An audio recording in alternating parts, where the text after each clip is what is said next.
À partir du XVe siècle, l'évolution de l'artillerie sonne le glas des châteaux forts.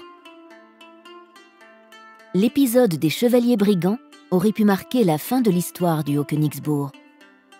Cependant, à peine 20 ans plus tard, le château renaît et devient l'une des plus grandes forteresses de la région. Que s'est-il passé ?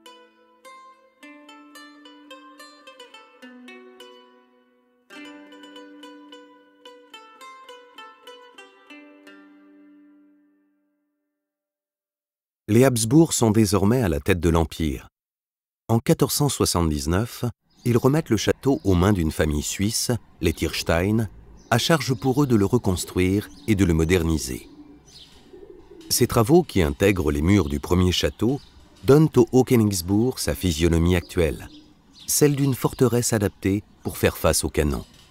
C'est l'âge d'or du Haut-Königsbourg. Les Habsbourg se préoccupent toujours de la destinée du château.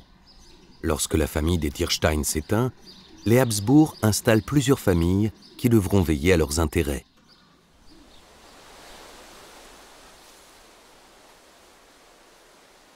Cela ne se fait pas sans mal.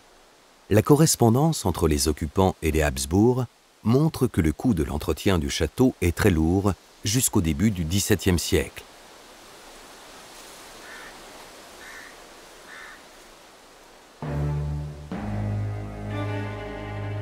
En 1633, tout bascule.